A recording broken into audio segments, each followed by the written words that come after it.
again, a driver who got caught by the weather, and he was very disappointed. He is the local boy, and he had hoped to come here and race at his home circuit, but that duty has been handed over now to Salvador Duran. Salvador came in on Saturday morning when the track was bone dry, a gorgeous day. As we look at Team Australia, Christian Jones, has he stalled or has he got a problem?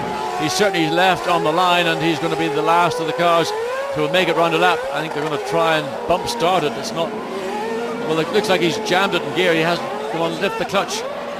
He's got a problem there somewhere. Okay, now he's rolling. He's put his foot in the clutch. Now they can push the car. Now bump start it, get him going, and he can take up his position at the tail of the field. Nothing really lost other than just an unnecessary amount of panic going on as this car. Well, they're not actually trying to, they're going to push it, I think, somewhere either towards the end of the pit lane. Oh, he's got it going. There we are. So it took some time to get, maybe he was unable to select the gear while the car was being pushed. Now Christian's got it up and running, and well, he's some 4 or 5 corners behind the train of 21 cars. As there we see they come around. This is turn 5 leading up around the steel mills. Amazing piece of construction that was built in 1900, and it's still standing. Still standing, yes, as a monument really to the industry here from years gone by. He's going to catch up the train, I think. It's not going to be too much of a problem for Christian Jones to get himself back onto the queue of cars.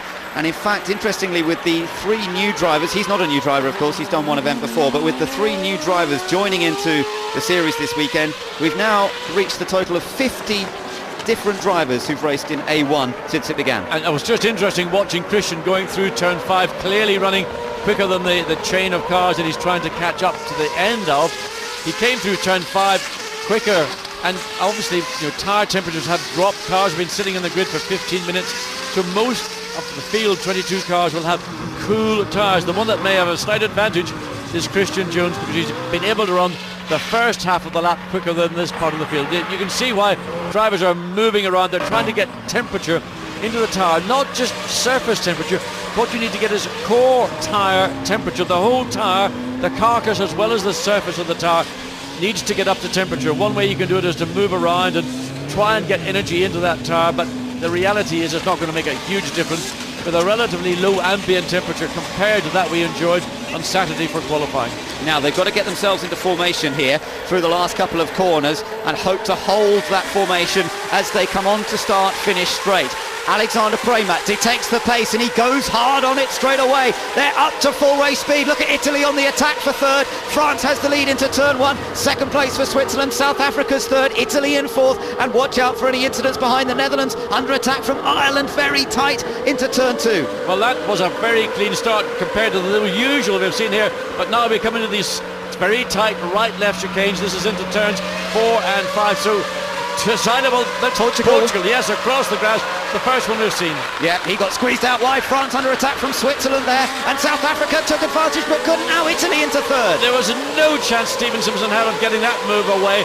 He lost the position very simply and easily to Italy, and that's just trying to make up for too much of what was lost due to the technical infringement. Verstappen's still in there. Malaysia's made good progress. Alex Young's gained a couple of places. Japan's made amazing progress. Somebody going slowly. Is that still Portugal? That's Portugal, yes.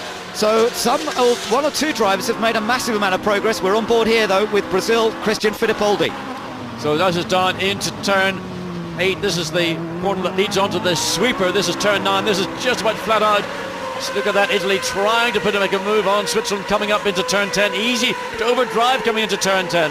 Italy seems to have used all its power boost already. I don't quite know how they've managed that. They have 4. Ooh, big shot. There's green bodywork there as well. Mexico. Yes, we don't know what car that is. There's a lot of green bodywork in conjunction. Is that all just Salvador Duran, or is that going to see it? Well, safety car has been deployed, so already a problem. The field will be brought under the safety car as Salvador Duran, and we're not sure if that was a second car or not involved in an incident around the circuit. What a disappointment for local hero Salvador Duran. He's out on the first lap of the sprint race. The safety car comes out. Now remember, there's no pit stops in the sprint race. You won't see them diving into the pits unless they have a mechanical problem. Well, we see that. I wonder, has somebody run into the back of somebody? It looks like the nose of part of another car, and that's come into contact with the Mexican entry. We haven't seen any other than there it is. There it is, Ireland, I believe. Yes, it is the Irish suspension car. damage, bodywork damage. Look, left front wheel pointing sharply to the right. Yeah, it is Ralph Furman's car that is off at the side of the track. And that's coming up, I believe, up into turn 10. The part of racetrack, that's a lot of damage to that car. And of course, they're going to be tough to get these cars repaired for the feature race later on, so it's a horrible start to the day for both Mexico and Team Ireland. But they've also got to get these two cars removed to safety before this race can once again get underway, have the safety car return to pit lane. So there's a lot of work. It's a short lap. The cars are going to come around fairly regularly. There's the first of the trucks that will tow away. Certainly Team Mexico's car can be taken away quite safely. That's into turn 5. All that incident occurred with Team Mexico and Team Ireland. So let's just tell you how that first lap went. France came round in the lead in the end from Switzerland and Italy. South Africa lost a place down to 4th. USA maintained their 5th place. Czech Republic in 6th. Then the Netherlands 7th. Malaysia 8th. They gained a couple of spots. Germany up into 9th place. They also made progress. Brazil 10th. New Zealand 11th. So they gained a couple of places. Japan 12th. Now that's a good start for Japan because they started 17th on the grid.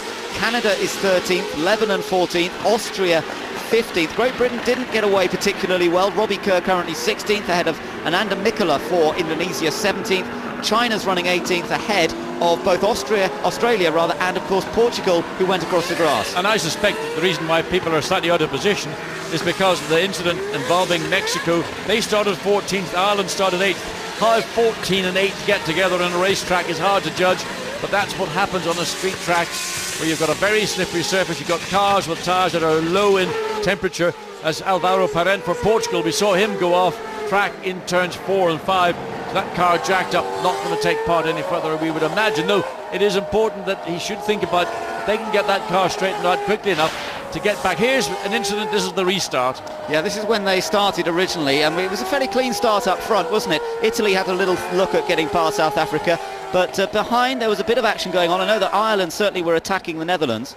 Well, Ireland were side by side coming through turn 1 with Jos Verstappen, and we don't know where quite Mexico was in that mix, but this is the inevitability of racing on a street track, a track that's got a relatively low level of grip. There's Mexico, but 4 or 5 cars behind Ireland as they came out of turn 2. Yeah, that's odd, isn't it? It makes you wonder what happened at the next sequence. Now, this was at the chicane. Oh, France made a mistake at that chicane. Look how sideways they got. And that allowed Neil Yarni to close right up. And, of course, we also saw the move that comes just after this, where Stephen Simpson, third car for South Africa, tried to do a move down the inside. There on the inside, 2 cars, that is Ireland, but Mexico, well, much further back. Yeah, they were further back, so it's still difficult to see exactly what happened between Mexico and Ireland for them to come together and do quite as much damage as has been done. Bits of bodywork over the track and bent suspension parts. So tricky one that, but France have emerged in front with Switzerland behind as Portugal go to work, as you say, trying to get this car repaired so that they can get him out in this race and at least claim back a couple of spots on the grid for the feature race. Yes, Duran's car appears to be much less damaged of the 2 cars, much worse. You can see there, Ireland. I just wondered, did one car lose it and just involve another incident, or whether these 2 cars, did they get together somehow?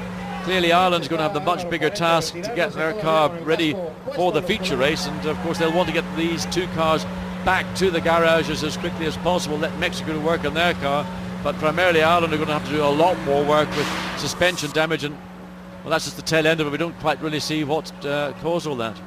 Ireland certainly, I think Ireland must have made some pretty big contact, because it looks like they've gone from one side of the road to the other pretty much. Certainly very big contact in the bodywork that was on that, but it's the left front wheel. Look in the background, under safety car, we've Japan. Got a car rolling over on the main straight. In fact, there we are, just right below us. That car has gone. This is what happens in these. Well, look at the bodywork. You can see the car upside down, and all of a sudden, panic here on pit lane in Monterrey. Why or how that occurred? Hayanari, is it? It's Hayanari Shimoda. Yes, it is. It is Team Japan. The second time he's been upside down. John, remember the accident he had in Australia? We certainly do. That was the most enormous accident. But how that car got in that context, again, you're running in a line of cars, you're running relatively slowly. What happens? Drivers tend to accelerate and brake and accelerate and brake. That's to try and maintain tire temperature. And that probably was one of those circumstances where maybe Japan was accelerating at the same time the car he was directly ahead of, started to brake, so the 2 come together. Contact with another car.